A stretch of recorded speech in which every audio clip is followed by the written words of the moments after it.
Democrats proclaim they are ushering in a revolution and insist you join, but they're not actually ushering a revolution in. Meanwhile, some good news on coronavirus, maybe? I'm Ben Shapiro. This is The Ben Shapiro Show.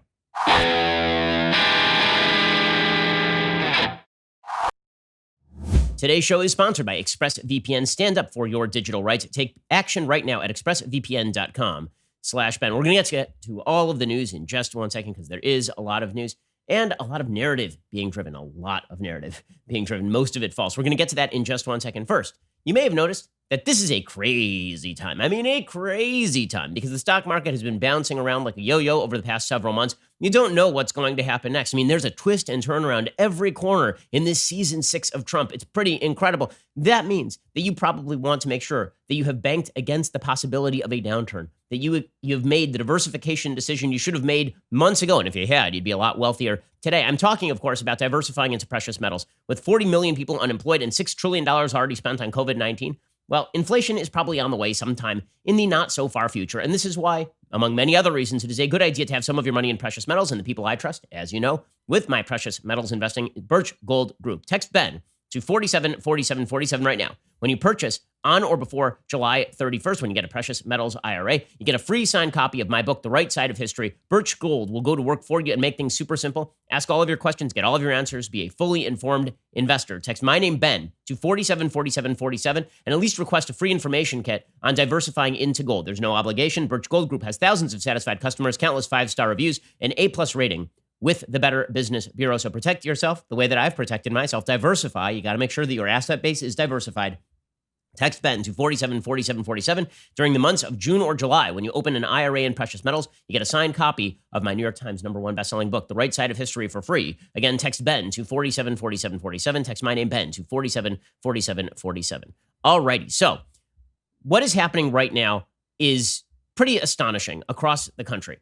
The basic message is that you will be forced to kneel, and if you do not kneel, then you will be castigated as racist. And when I say kneel, I don't just mean physically kneel. I mean that you will be forced to parrot the messages that the radical left would like you to parrot about race in the United States. And those messages are things like, you as a white person bear inherent guilt for the sins of the past, that you may not have done anything racist, but you yourself are implicitly racist and you are part of the problem. You're supposed to parrot notions like the police are systemically racist, and this explains all inequality in arrest numbers. You're supposed to believe that America has a 400-year unbroken history of victimizing Black Americans. Not that slavery was evil, not that Jim Crow was evil, but that today is just a continuum, that it's just a continuation of past policy in the United States, and therefore, again, all inequality can be chalked up to inequity. And if you fail to recognize any of this, then this is because you suffer from white privilege. That white privilege can only be expunged by repeating the messages that you're supposed to repeat. So you are supposed to, silence is violence.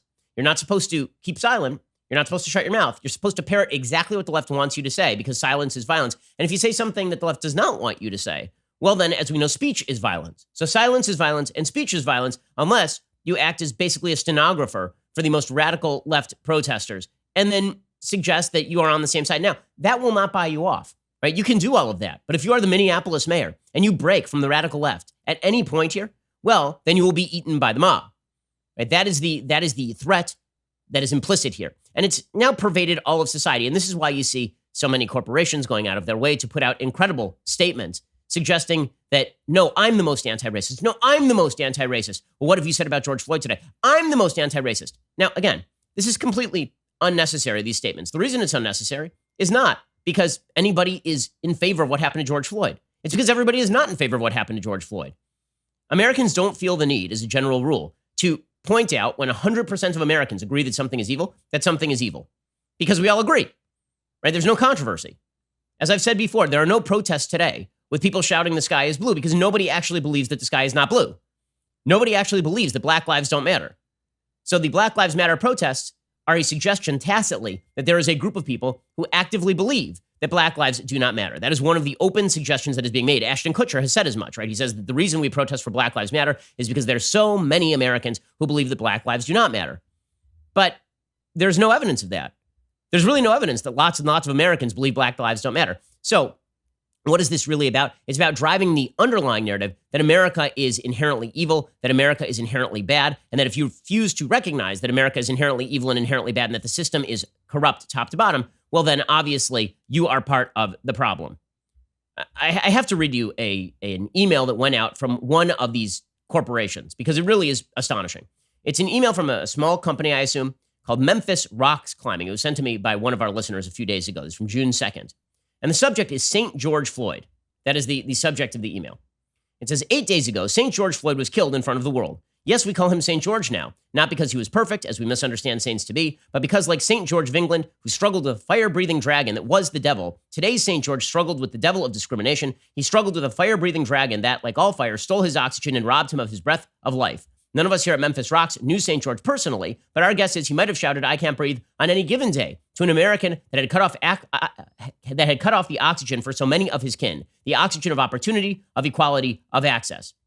Right? This is a religious statement. I mean, they're literally calling him a saint. This is a religious statement. Now, again, I'm not going to jump on the whole getting into George Floyd's background or his personal life or the crimes he had committed in the past, because I don't think it's relevant to what the officer did in this particular case. The officer committed an atrocity, and that's why George Floyd is dead, according to medical examiner reports. Everybody wants the guy in jail.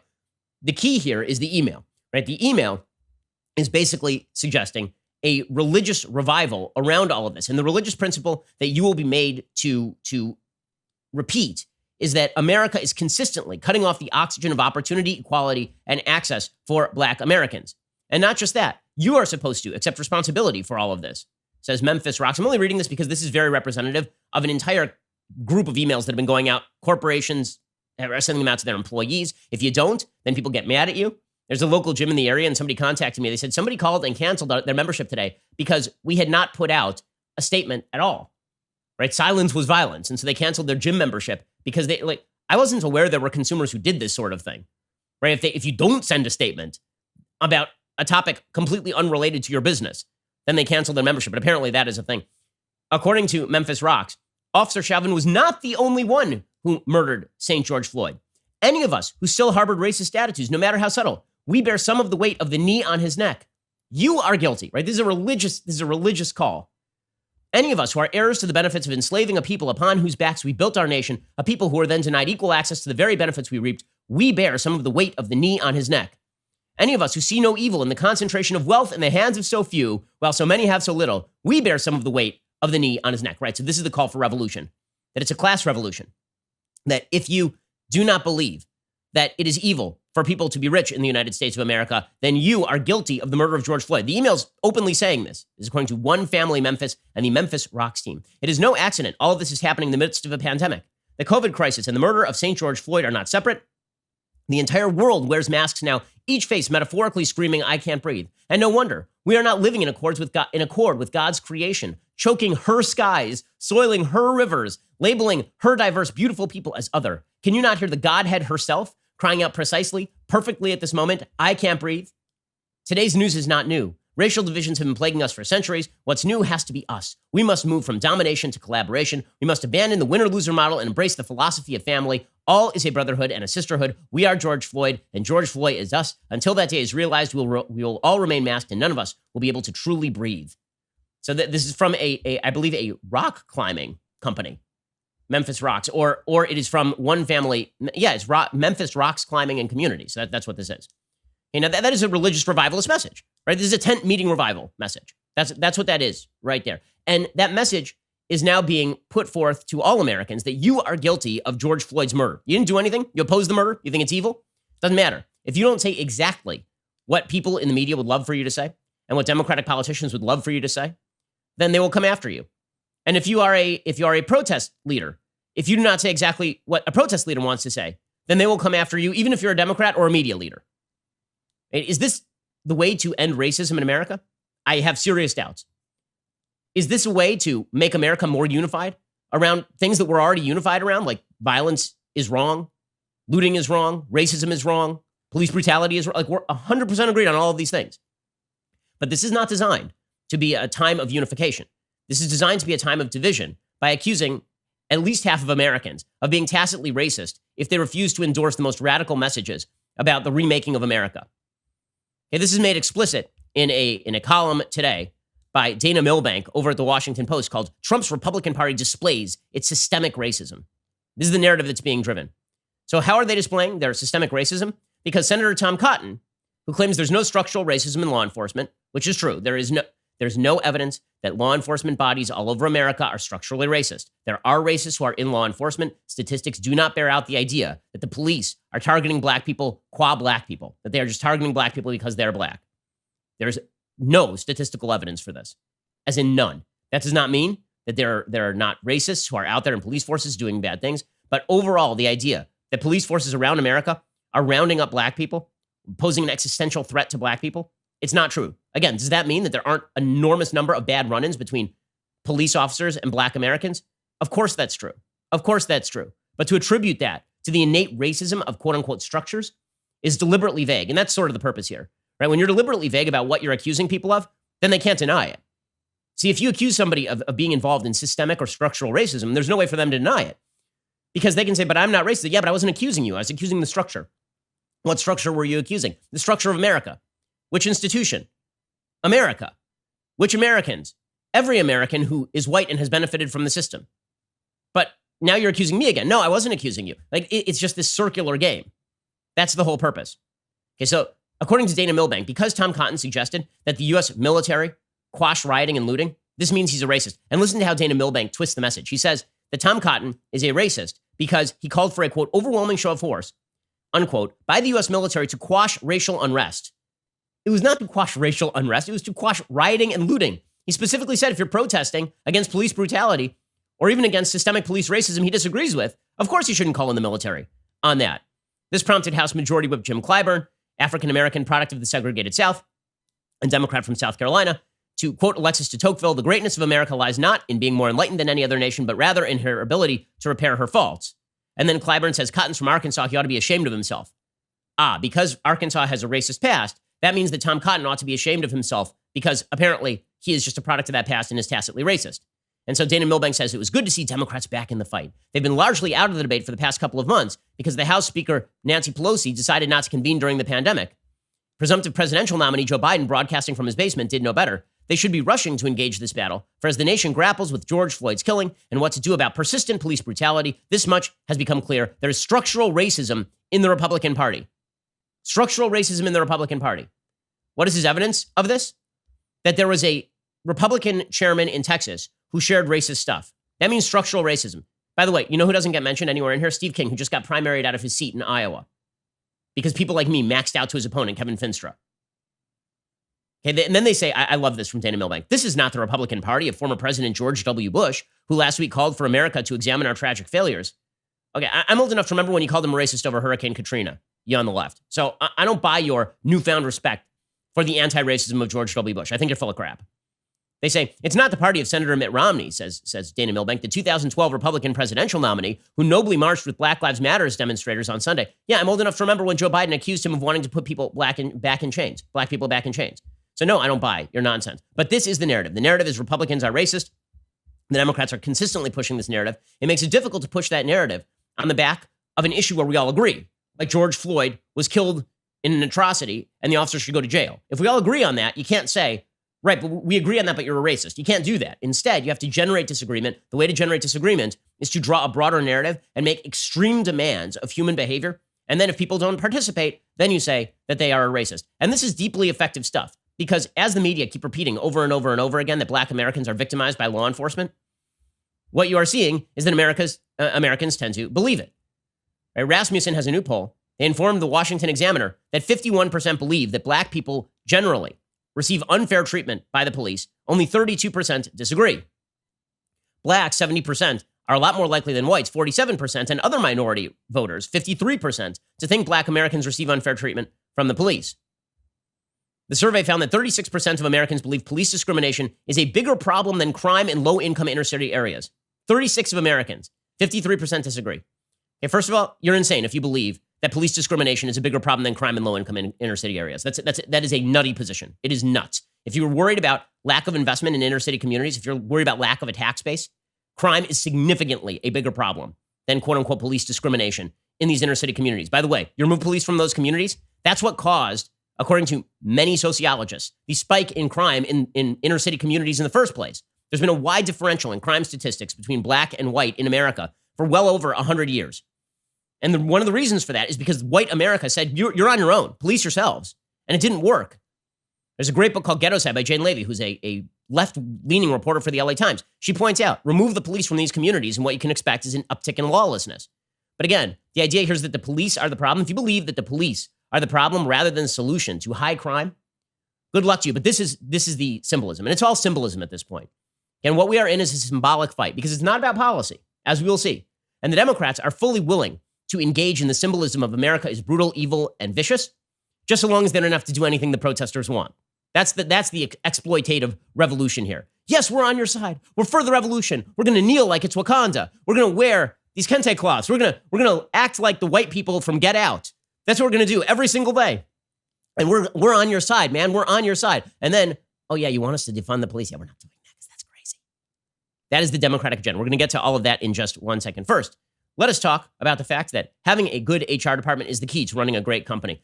You cannot afford, if you're running a company, to not be staffed up on HR. You can't. You can't afford not to have an HR department because one lawsuit can really put you in a difficult position. HR issues can absolutely suck up time. They can suck up money. They can kill you. But can you afford like an HR manager at $80,000 a year or $70,000 a year? Instead, right now in this economy, why don't you go check out Bambee? It's spelled B-A-M-B-E-E. It was created specifically for small business. You can get a dedicated HR manager, craft HR policy, maintain your compliance, all for just $99 a month. With Bambee, you can change HR from your biggest liability to your biggest strength. Your dedicated HR manager is available by phone, email, real-time chat, from onboarding to terminations. They customize your policies to fit your business and help you manage your employees day-to-day, all for just $99 a month. Month to month, no hidden fees, cancel anytime. You didn't start your business because you wanted to spend time on HR compliance. You didn't. Right? We've had HR issues in my company. We have to staff up on HR. There's no reason that you should have to spend a fortune on HR when you can use Bambee. Go to Bambee.com/Shapiro right now. Schedule your free HR audit. Get your HR in line. Bambee.com/Shapiro. BAM to the BEE.com/Shapiro. Go check them out right now and get all your HR department issues ironed right out. Okay, so this has all become symbolic now because this is no longer about what policies ought to be utilized in order to curb police brutality. This has no longer become about saving lives in black inner cities.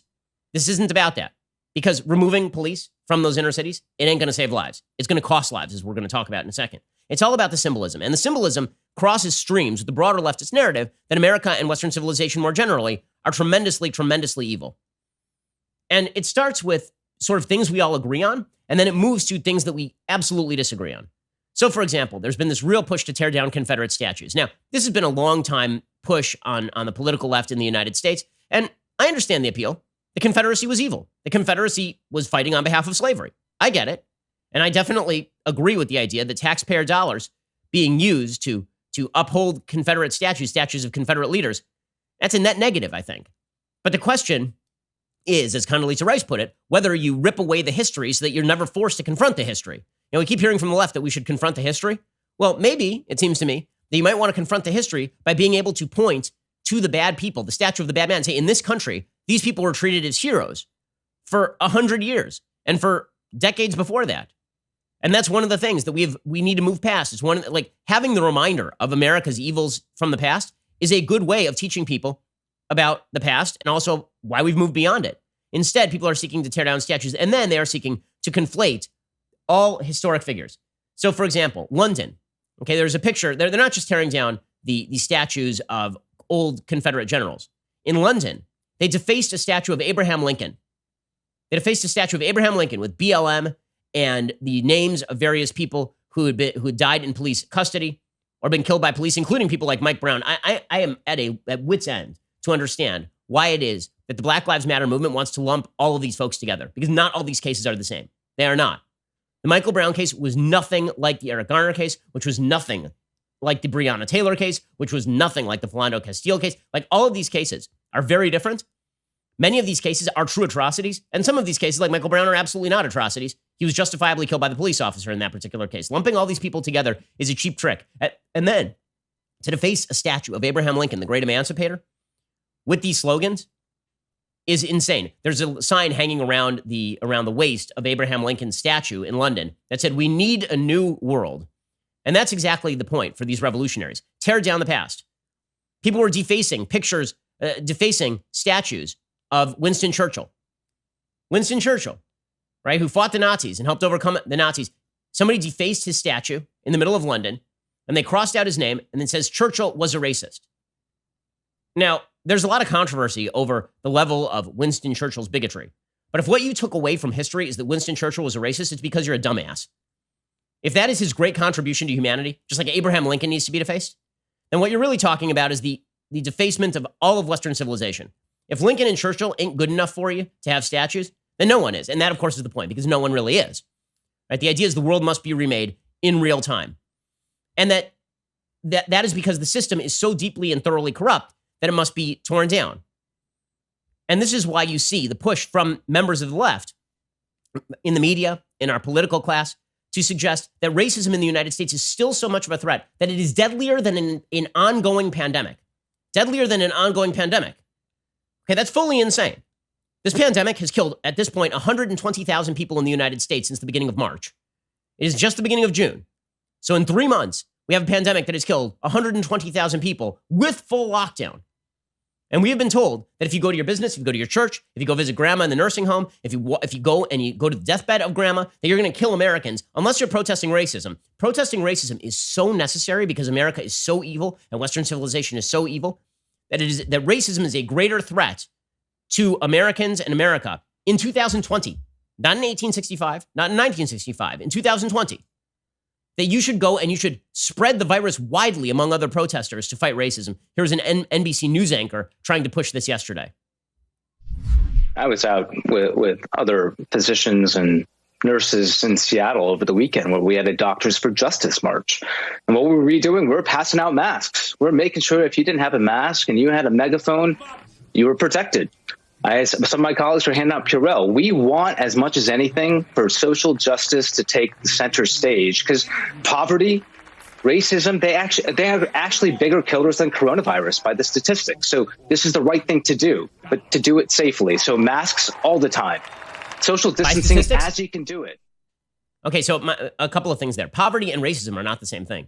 Second of all, if you cared so much about poverty, maybe you should have thought about the giant lockdowns before you put 40 million Americans out of work. But you weren't allowed to talk about that, were you? But racism, so what he's really saying is racism is a bigger killer than coronavirus. I'm going to need like a shred of evidence for that. Phil Murphy, the governor of New Jersey, he's trying to extend lockdown for another 30 days. Meanwhile, he got tested for coronavirus yesterday because he was out protesting with people. We're going to get to this in just 1 second. First, let's talk about the fact that you might be thinking to yourself, in a time like this, can I still get life insurance? The answer is yes, you can. You have to go over to policygenius.com right now. As an insurance marketplace, Policy Genius is in contact with life insurance companies on their platform every day. They're keeping track of all the changes in the market so you don't have to, which means they can get you covered quickly and for the best price. Here is how it works. Policy Genius compares quotes from the top life insurance companies in one place. It takes just a few minutes to compare quotes from the top insurers and find your best price. This doesn't just save a lot of legwork. You could save $1,500 or more a year by using Policy Genius to compare life insurance policies. Once you apply, the Policy Genius team will handle all the paperwork and the red tape for free. So if you hit any speed bumps during the application process, they will be there to help walk you through the entire process. Honestly, if you are a decent human being and you want to make sure your family is taken care of, you really have no choice but to go check out some life insurance at policygenius.com. Policy Genius will find you the best rates, handle the process completely. They'll get you and your family protected, hopefully give you one less thing to worry about. Go check them out right now at policygenius.com. Again, that is policygenius.com. Get life insurance, auto insurance, disability insurance, meet all your insurance needs today at policygenius.com. Okay, so because all of this is symbolic, and the symbolism is about how horrible American racism is on a continuing level, you have politicians simultaneously claiming that if you go outside, you will die and kill grandma in the process. But also, fighting racism is so big and so important and so endemic to American culture that if you kill a lot of people, well, you still won't have killed as many people as racism, which is a hell of an argument. I mean, at some point, you're going to have to show me. It's amazing. There are people who are talking about ending lockdown because they're pointing out suicide rises, opioid deaths, people without a job die deaths of despair. Their kids suffer. You can't, no. Hey, come on. As Andrew Cuomo said, death is the only thing that we are worried about right now. We are not worried about any of those other issues. But if you just say racism kills more people than coronavirus with no evidence, none, zero, a grand total of, according to the Washington Post, 15 black men were killed unarmed by the police in 2019. And many of those were running away from the cops. And the classification there is not particularly clear. Okay, then I don't know what to tell you. There's no statistical evidence. This is just a religious appeal. It is a root religious appeal. So here's Phil Murphy making the come to Jesus call that you should brave death in order to fight racism because it's just so important. This is a moment in time perhaps unlike any in our nation's history. There is an overwhelming amount of anger and passion. And by the way, it's all been incredibly peaceful. I mean, overwhelmingly so, particularly in New Jersey. And we should be very proud of that. I can't imagine what it would look like if we said to people, actually, you have to stay in. You have to ignore systemic racism. I'm sorry. For just ignore it. Just stay inside. You can't go out and voice your anger, your rightful anger. I can't imagine what that looks like as it relates to this is crazy towns. You literally told everybody to give up their life savings and their business and stay inside and watch their parents die in a hospital alone. You literally told people they cannot visit their relatives. You literally told people that if they protested against any of this, they were violating your lockdown order. They couldn't go to church or synagogue.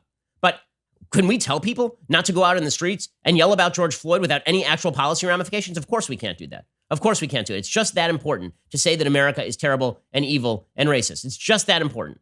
It really isn't, because remember, when we get to, as you will see, this is the message, and the way you can tell this is the message is that the specific policy demands made by Black Lives Matter protesters are being completely ignored by Democrats. It is all about the symbolic adoption of the language without the actual adoption of any of the policy. So this is what Democrats were doing yesterday. So last I checked, Democrats in Congress, they're supposed to be passing legislation, right? Legislation to help fix the systemic racism of the United States. What were they actually doing? Nancy Pelosi is a terrible Speaker of the House, but Nancy Pelosi is very good at coordinating outfits with the rest of the Democratic Power Rangers here. So Nancy Pelosi, at the State of the Union address, she got everybody up in white, right? All the women were wearing white to demonstrate the purity of feminism. Well, now she got everybody a kente cloth, which, by the way, like, if everybody in Congress showed up wearing a tallis one day, I'd be like, what in the world are you doing? What do you think you are doing? All these old white people putting on kente cloths to symbolize how much they care about Black Americans. How do you not find this culturally appropriating? Imagine if Mitt Romney had done this at a Black Lives Matter protest. You'd think that he would have left there unscathed by the media? Like, does anyone think this? Meanwhile, you got old white Democrats like Nancy Pelosi putting on a kente cloth and kneeling for George Floyd. The best part of this is that she then could not get up. I'm not kidding. Because these are old white people who have done nothing to solve the problems they say that they have, that exist in America. They're so deep and so endemic and so root that you have to protest during a pandemic and widely spread a deadly virus. You need to do all of that. It's so important. Also, we've spent 50 years running Congress, and we haven't done anything. But at least we're kneeling for you. By the way, if you get bought off by this, you're a sucker. Seriously, if you believe that Democrats are solving systemic racism because they wore a kente cloth, you're a sucker. You're an unbelievable sucker. And there's one born every minute, apparently. This is such cheap posturing. It seriously is. I'm all on board with President Trump shouldn't have done a photo op at a church, a burned out church with a Bible because it's a photo op. What do you call this when you have a bunch of old white Democrats who can barely get down on one knee wearing kente cloths, looking like, as one person on Twitter put it, chess pieces from a Wakanda Black Panther chess set? It's absurd. It's absurd on every level. Yeah, here's what it looked like when Democrats took a knee in Congress, and then Nancy Pelosi couldn't get up, which was kind of hilarious. Again, just underscoring, she's been in Congress forever and has gotten zero things done, but she's virtue signaling to you. She's signaling to you. Here was Nancy Pelosi not being able to get up. Their knees for 8 minutes and 46 seconds. And then Nancy Pelosi literally cannot get up. She has to have an aide come and help her to her feet. Better not to have on high heels. And then she's joking about it and laughing. It's better not to have on high heels and smiling and laughing. Oh, wait, these people take their symbolism incredibly seriously. This is nuts. I'm sorry, this is crazy. And also, even the very symbolism of kneeling, you know who you should kneel before? God, a person you're proposing to, a person you've sinned against. But the idea for many of those who are kneeling, including Democrats, is that we are not guilty. They're kneeling because they're not guilty. They're kneeling because you're guilty. Because if you're not kneeling, then you're not one of the woke. You're not one of the initiates, right? This is a religious ritual. And if you bow, then you're demonstrating you are part of the initiate woke. And if you don't bow, well, that is because you are not demonstrating that you have acquiesced, and silence is violence, gang. And then you have Joe Biden. So Joe Biden is talking about George Floyd and saying that George Floyd will change the world. As we're about to see, Democrats are perfectly willing to pander to the radical aspirations of Black Lives Matter, but then do nothing. Joe Biden is a key cog in this. Here was Joe Biden talking about George Floyd yesterday on CBS Evening News. It's hard enough to grieve, but it's much harder to do it in public. It's much harder with the whole world watching. We're an incredible family. His little daughter was there, the one who said, "Daddy's going to change the world." And I think her daddy is going to change the world. I think what's happened here is one of those great inflection points in American history, for real, in terms of civil liberties, civil rights, and just treating people with dignity. So fair enough. What does that change look like? So for Democrats, what it means is that they posture, as we're about to see. So Democrats don't actually believe in any of the policy changes that are being promoted. We're going to get to that in just one second. I mean, what a sucker's game politics is. What a sucker's game. All you got to do is kneel and put on a kente cloth and pretend that everybody who opposes you is a racist, and people will vote for you. All you have to do is keep repeating ad nauseum that the police are the bad guys and that rioters and looters are just acting out of justified rage, and people will believe you. All you have to do is tell those protesters that you're on their side, and then you don't have to do anything they want you to do, and then they'll believe you. But only if you're a Democrat and only if you have the media's backing. It's pretty incredible. It's pretty incredible. We're going to get to more of this in just one second. First, let's talk about the fact that you might be worried about personal safety these days. I know here in Los Angeles, while people were sort of rioting and looting and ransacking, I was sort of concerned about personal security. I know a lot of people were. I mean, why not? There's a Foot Locker 3 blocks from us that was robbed. There's a Walgreens 3 blocks from us that was robbed. And so I thought to myself, you know what? It's a good thing that I know what's happening on my property. And that's why I'm very grateful for Ring.com. Ring is on a mission to make neighborhoods safer. Their home security products are designed to give you peace of mind around the clock. From video doorbells and security cameras to smart security lighting and alarm systems, Ring has everything you need to make sure your family and belongings are safe and secure anytime, anywhere. With the all-new Ring Video Doorbell 3, you can keep an even closer eye on things than ever before. It's not a political statement to say that you should be worried about your family's safety and security at all times. This is true before the last few weeks. It's certainly going to be true after the next few weeks. I mean, you want to make sure that people are wiping off packages. They deliver them to you and not sneezing directly on them and handing them to you. Ring can get this done for you. Get a special offer on the Ring Welcome Kit when you go to ring.com/Ben. The Welcome Kit includes the Ring Video Doorbell 3 and the Chime Pro. That's all you need to start building custom security for your home today. Just go to ring.com/Ben. That is ring.com/Ben. Go check them out right now and make your home and your neighborhood safer. Alrighty, so you may have noticed this year in news is insane and depressing and wild and crazy. It's a roller coaster of just joy and pain. It's unbelievable. And your media are not helping you because they are just woke propagandists. Well, if you need the reality of the news, what you really need is a reader's pass from dailywire.com. You'll get access to exclusive op-eds from us, your podcast hosts, as well as guest writers, in-depth analyses from our Daily Wire reporters on top of our regular breaking news. This membership tier is a bargain at $3 a month, but if you join today, you get your first month for 99 cents. You also get access to our mobile app. You receive push notifications for breaking news and special content, and you can join the community of Daily Wire members who are actively commenting and discussing our content with each other. That is mobile ad-free access to all of the Daily Wire news, exclusive op-eds, and more on our mobile app, all for the low price of $1. And best of all, your dollars are getting you the news you need without the leftist spin. So head on over to dailywire.com/subscribe and join today. Also, now is a great time to pre-order my book. It is coming out July 21st. It could not possibly be more relevant. It is called How to Destroy America in 3 Easy Steps. The basic idea is that there's a group of people in the United States, I call them disintegrationists, who would love to see the Union come apart. They would love to shatter American philosophy. They say the Declaration of Independence is bad and racist, and so is the Constitution. They would love to shatter our history and say we don't have a shared history. We just have a history of the exploiters and the exploited, and you are a member of the exploiting class. And they would love to shatter our culture of rights and say that our rights are, in fact, just an outgrowth of our exploitative system, and that exercise of free speech and freedom of the press, exercise of free association, that all of these things are actually just white supremacism.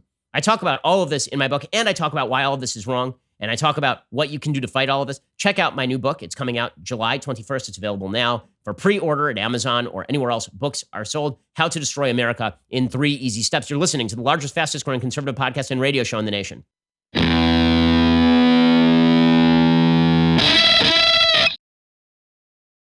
So as I say, it is all about the signaling. It's not really about the policy, as we're about to see. So what does this mean? It means that when Democrats hear radical proposals, they won't just dismiss them, but they're not going to go along with them when they actually have a chance to vote on them.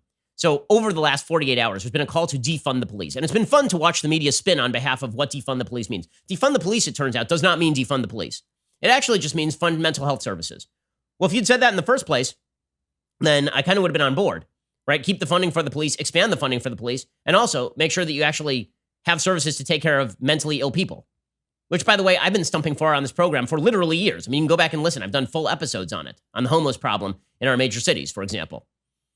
But that's not what they called for. And the reason they didn't call for that is because that's not a sexy slogan. Saying we need to spend more on social services for the mentally ill and for drug addicts, that's not a sexy slogan. Defund the police is the slogan because the most radical protesters, the ones who are out chanting in the streets, want the police out of their communities. They're not being ambiguous about this. When the Minneapolis mayor, who has spent the last couple of weeks begging forgiveness for his whiteness, from the Black Lives Matter crowd. I mean, seriously, that's what he did. He literally went in a crowd and he talked about his own conflicts and trying to expunge his own white guilt and all of this nonsense.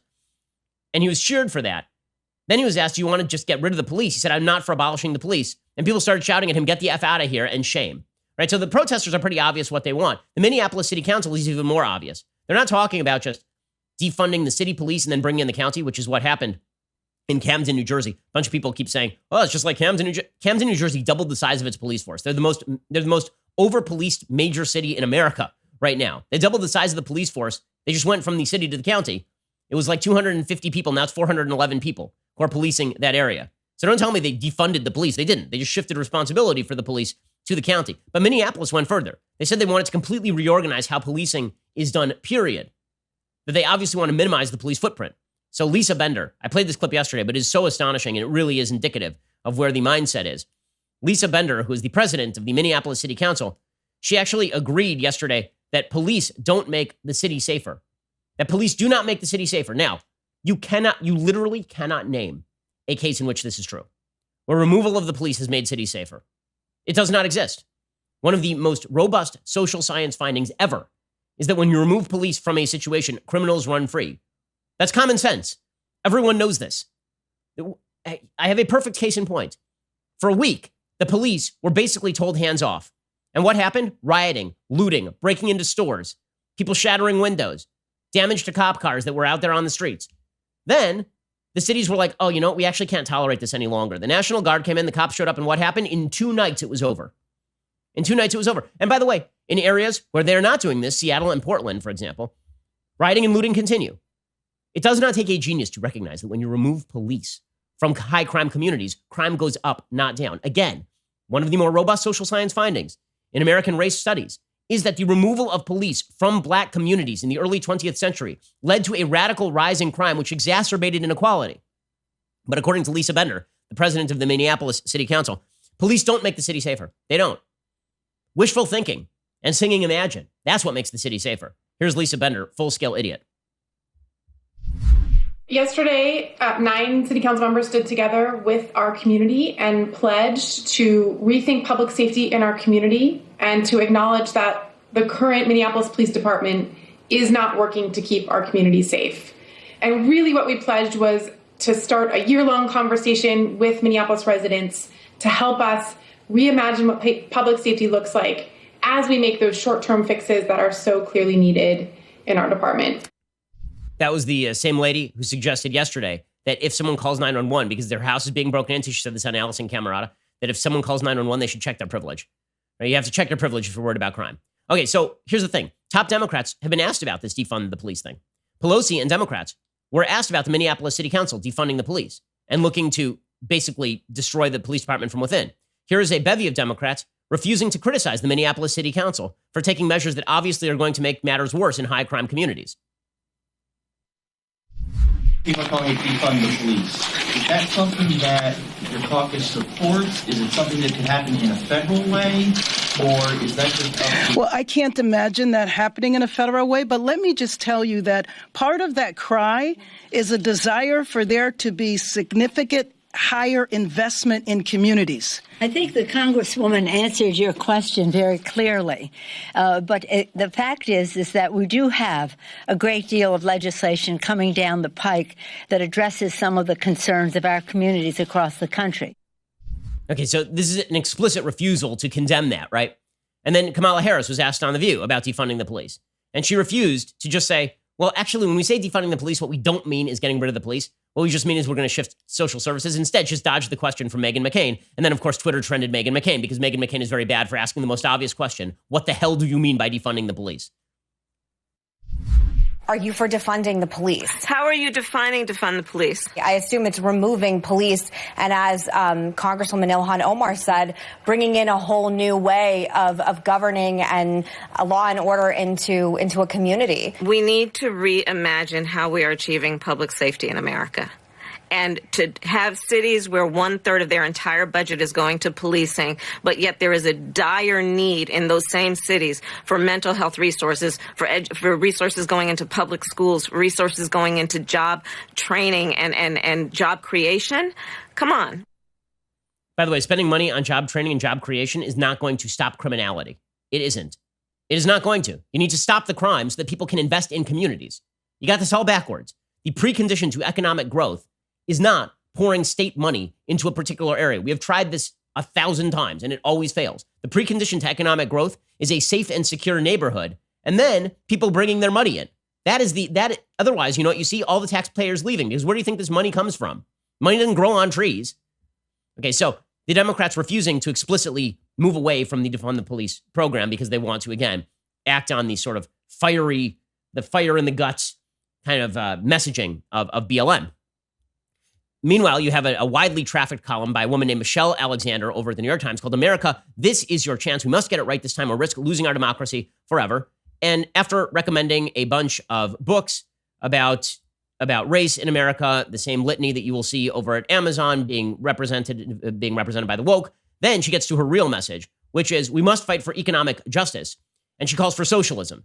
And then she quotes James Baldwin, who's a favorite, saying the necessity for a form of socialism is based on the observation that the world's present economic arrangements doom most of the world to misery, which again is one of the great lies in human history, is that socialism uplifts everybody while capitalism dooms the world to misery. Capitalism has lifted more than half the globe out of abject poverty. We have reduced extreme poverty on planet Earth by 80% since 1980. That is because of capitalism, not because of the rise of socialism. And then Michelle Alexander talks about Dr. King, Dr. Martin Luther King being a socialist, and W.E.B. Du Bois, founder of the NAACP, becoming a socialist, and Albert Einstein and Helen Keller and Paul Robeson all being socialists and or communists. Robeson was like a fellow traveler with the Soviet communists for a time during the 1930s. And then she says, no matter what you think about Bernie Sanders as a man or as a candidate, and I wish he was much better at addressing racial issues like reparations, we all owe him and countless organizers a debt of gratitude. Oh, do we? Do we? And she says, younger black people seem to understand the neoliberal democratic politics of the past will not take us where we need to go. And they supported Mr. Sanders by significant margins in polls. We must work to create an economic system that benefits us all, not just the wealthy. Okay, so we are hearing calls for socialism. We are hearing calls for getting rid of the police. And we are hearing calls for racial reparations. Leading the Huffington Post yesterday was an article about why we need racial reparations right now. So white Americans presumably should be spending money on black Americans, even though those white Americans never enslaved those black Americans. What should the policies be? Well, it would mean black Americans just getting checks from different organizations, which of course is not going to solve underlying problems in many of these communities. Problems of failing schools are not going to be solved by spending more money. We have tried that. Problems of family breakdown are not going to be solved with a check. That's been true in the white community. It's true in the black community as well. The idea that if you just cancel black student debt, like that's the biggest issue, canceling black student debt. Right now, the biggest issue is that there are not enough black people who are graduating from high school. We need to increase the number of black Americans who are not dropping out of high school. I mean, seriously, that is a major gap in American life, but we're not going to address any of those major gaps in American life because if you want to talk about truly uncomfortable conversations, then you have to talk about personal behavior that results in disparate impact, right? You can't just talk about tossing money at problems or blaming white Americans for all problems. So here's where it gets really cynical. Here's where it gets really cynical. So the Democrats have been repeating all this. They're wearing the kente cloths. They're kneeling. They're repeating all of the slogans. They're suggesting that you're a racist if you don't back all of these movements. That they're expressing sympathy for rioting and looting on occasion. They're expressing sympathy for defund the police. Meanwhile, Chicago suffered its deadliest day in 60 years. They had 18 murders in 24 hours. This is according to DISRN.com. May 31st alone, 18 people that was murdered on Sunday. That was the most since 1961. The entire weekend stretching from May 29th through May 31st, 24 people were killed in Chicago. Another 85 were wounded by gunfire. Nobody's going to remember any of these names, and nobody's going to care because, of course, it doesn't back the narrative that the big threat to black America is white police. And so here's where the rubber hits the road. The Democrats, they mirror all the messaging, and then when it comes time for them to actually mirror the policies, they're like, no, we're not doing any of that because they understand, they know these policies are not geared toward helping people. They know that the policies that they themselves are unwilling to condemn, that those policies are actually bad policies. So what they want is the message, America is deeply and systemically racist. But then they act in ways that do not suggest that they actually believe that the system is deeply systemically racist.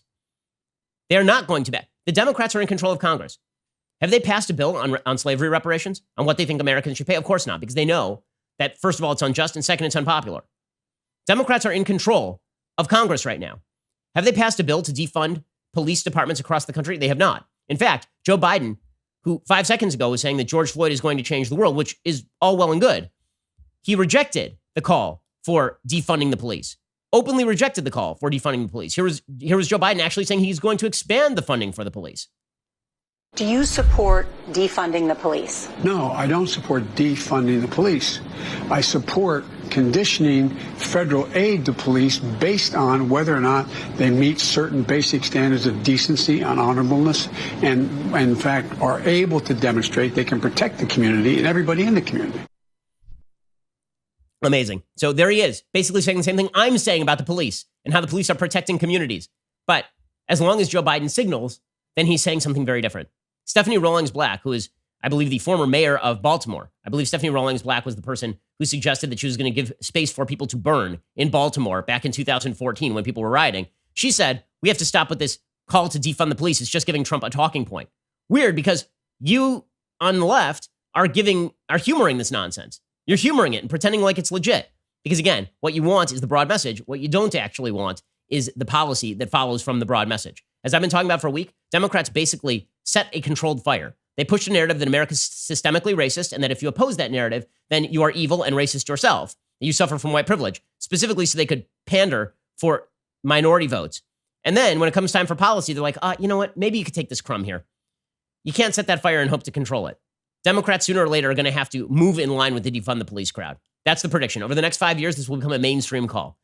I'm old enough to remember when Democrats said they weren't in favor of nationalized health care, because that was crazy. Who would say they were? Whatever is the outlying position of the Democratic Party, within 5 years, it becomes the mainstream position inside the Democratic Party.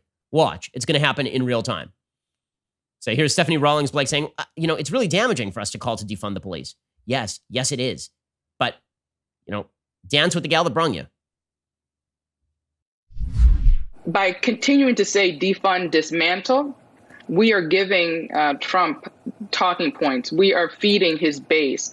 We all know that we can do better when it comes to policing. And I think that it's a missed opportunity not to figure out what better looks like together and a path forward, rather than to, again, have this litmus test of, you're either for us or against us when it comes to dismantling the police departments across the country. So what are Democrats actually pushing? What they're actually pushing, they push forward a bill. Their actual bill includes reforms making it easier to sue police officers for misconduct in civil court, so scaling back qualified immunity, which is something that has wide support, and prosecuting them for criminal behavior. It would also prohibit the use of chokeholds and certain no-knock warrants by police nationwide. Again, when it comes to chokeholds, you're going to have to explain whether you're talking about a chokehold or a submission hold, because sometimes police do actually need to stop a suspect from being violent, and maybe the best way to do that is to engage in a submission hold. The bill mandates the use of body cameras, which is fine. It creates a national database disclosing the names of officers with a pattern of abuse. It would eliminate the legal shield protecting police from lawsuits. These are all fairly mainstream proposals. You know what I'm not seeing anything in here about? Defunding the police. Not seeing anything in there about defunding the police. In fact, House Minority Leader Kevin McCarthy, Republican, said he can't comment on the proposal because he hasn't seen the actual language yet. But he said that there are 3 possible points of common ground with Democrats. He says, I want to work and see that we get law. This is a moment in time. According to AP, not included in the bill is any nod toward the idea of defunding the police or reallocating police budgets toward other social services, such as housing, mental health, or substance abuse treatment, which some activists began calling for over the weekend. Also nothing about reparations. So bottom line is pander, pander, pander, pander, pander. That is the bottom line here. Just complete and sole pandering. And if you buy this stuff, honestly, if you buy that the Democrats are on your side because they're performatively kneeling wearing kente cloths, fine, do it, but you're a sucker. You're a sucker. It's that simple. Okay. Meanwhile, the media continue to abase themselves in front of the American people. It's pretty incredible. So America's newsrooms are being turned over to the woke, and it is an incredible spectacle. It truly is. Ben Smith had a piece of the New York Times talking about how newsrooms have decided they're going to go full editorial.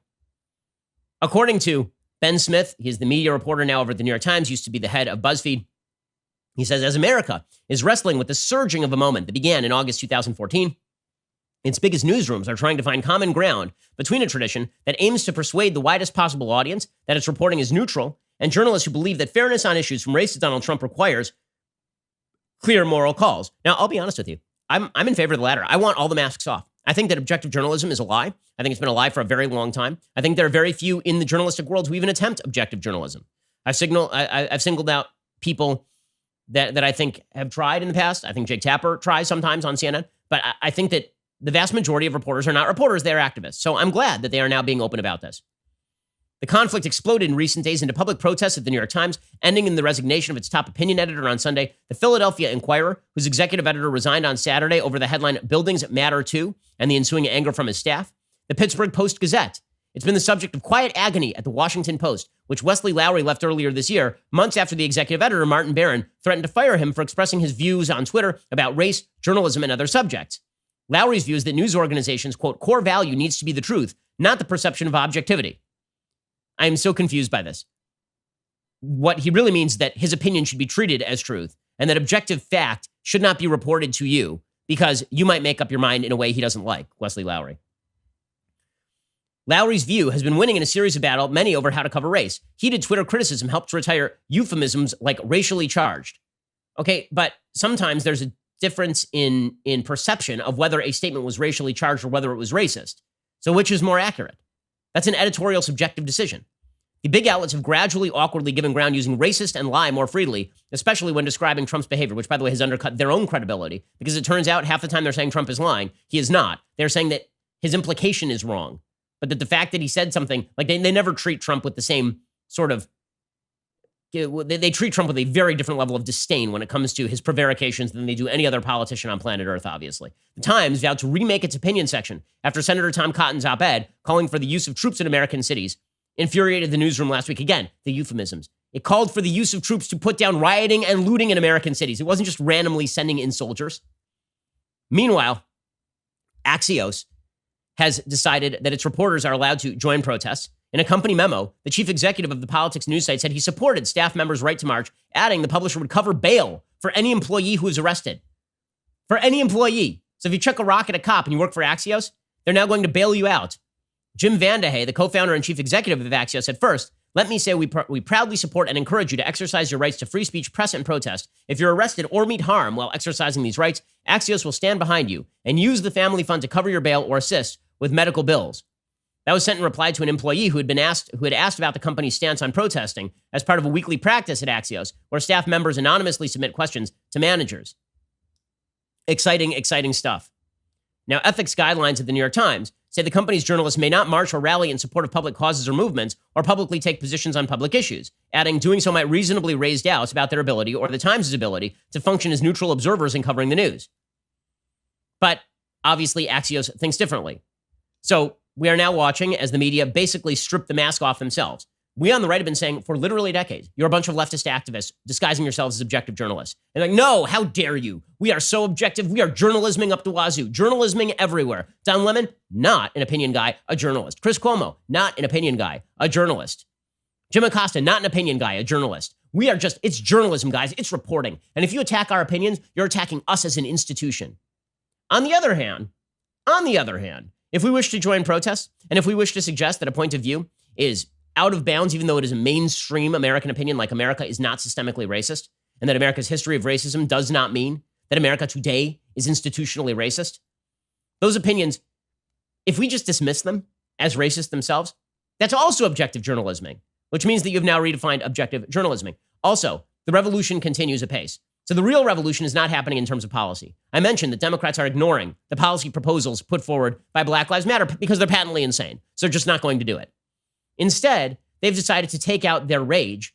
The wokesters have decided to take out their rage at the liberal institutions they know they can control. They can't control Congress because the Senate is held by Republicans. They can't control Congress because despite the vast size of these protests and all of the virtue signaling you see online, the vast majority of Americans are not in favor of defunding the police. The vast majority of Americans are not in favor of slavery reparations or remolding the American economy along socialist lines. Most Americans don't like this. Democrats know this. Democrats are answerable not just to the Twitter mob. They're answerable to their own constituents. So they're not going to get what they want from Congress. What they're going to get from Congress is a bunch of idiotic virtue signaling. That's what they're going to get. So where can they actually get results? They can get results in the world of the media. They can get results in the world of sports, in the cultural sphere. They can get results by making Drew Brees' wife apologize for the great sin of her husband having stood up for the American flag. They can get results from Bon Appetit magazine. Very important. The editor-in-chief of Bon Appetit is a man named Adam Rappaport. He resigned on Monday after a photo of him in brownface resurfaced from 2013. It was him dressed up as apparently a Puerto Rican. Many former and current Bon Appetit staffers called for Rappaport to resign after the photo was posted to Twitter by food writer Tammy Teclamariam.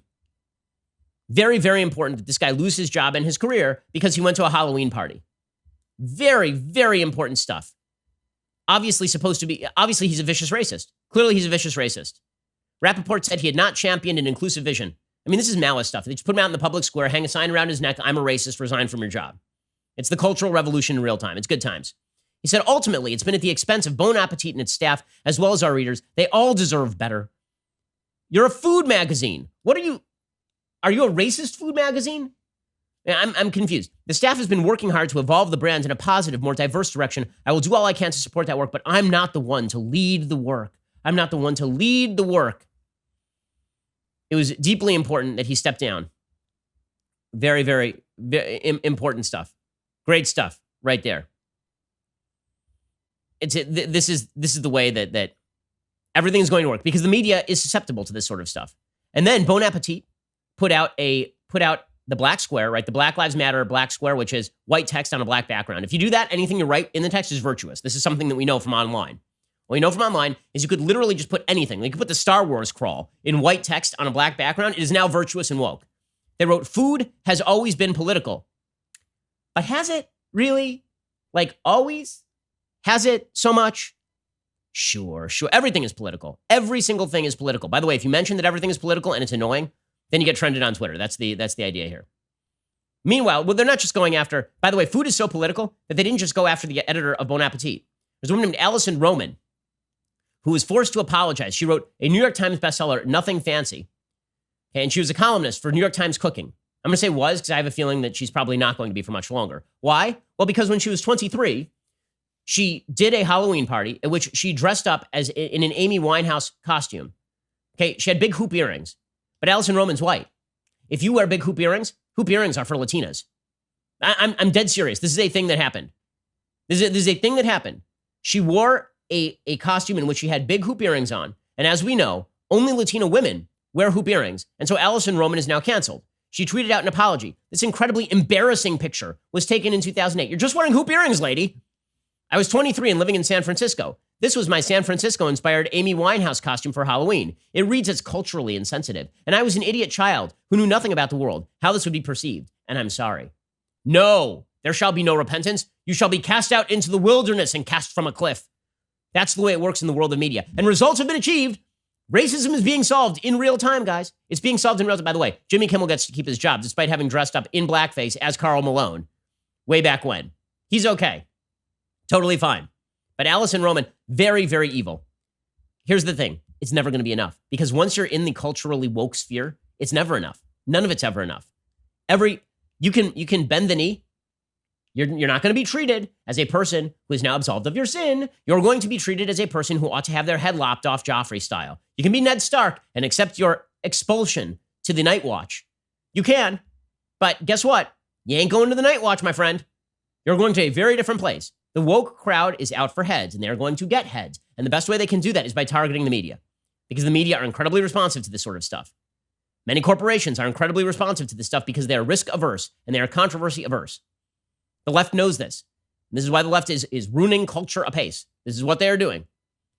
So prepare for it. And everybody who's working right now in America and is receiving notes from their employers about how they bear guilt for George Floyd's death is feeling this right now.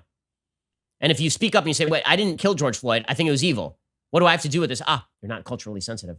You're a white supremacist. You're secretly racist. Deep down, most Americans know this is crap. Most Americans know they're not bad people. Most Americans know they're not racist. Most Americans know they oppose police brutality and racism. Most Americans know that. And that's why the longer this goes on, the less it's going to achieve. Seriously. Because in terms of policy, it ain't achieving anything. And in terms of actually changing Americans' minds, I'm wondering how you change Americans' minds by basically castigating people who are not racist as racist for not saying the specific words you want, and then by putting out videos of people kneeling before other people. Not sure how that is a good idea. All right, we'll be back here later today with 2 additional hours of content. Otherwise, we will see you here tomorrow. Also, I have an all access tonight. So if you subscribe over at dailywire.com and you become an all access subscriber, then you too can join in the fun. You can ask me questions over at the Q&A. I wear t-shirts, which of course is the big pitch. Otherwise, we'll see you here, same time, same bat channel tomorrow. I'm Ben Shapiro. This is The Ben Shapiro Show. The Ben Shapiro Show is produced by Colton Haas, executive producer Jeremy Boring, supervising producer Mathis Glover and Robert Sterling, assistant director Pavel Wydowski, technical producer Austin Stevens, playback and media operated by Nick Sheehan, associate producer Katie Swinnerton, edited by Adam Sayevitz. Audio is mixed by Mike Coromina. Hair and makeup is by Nika Geneva. The Ben Shapiro Show is a Daily Wire production. Copyright Daily Wire 2020. Chuck and Nancy solve racism by wearing African scarves, though frankly I think they need to go full dashiki if they really want to fix the problem. The experts get coronavirus completely wrong again, and the Minneapolis City Council president wants you to check your privilege of being able to call 911 in an emergency. All that and more, check it out on The Michael Knowles Show.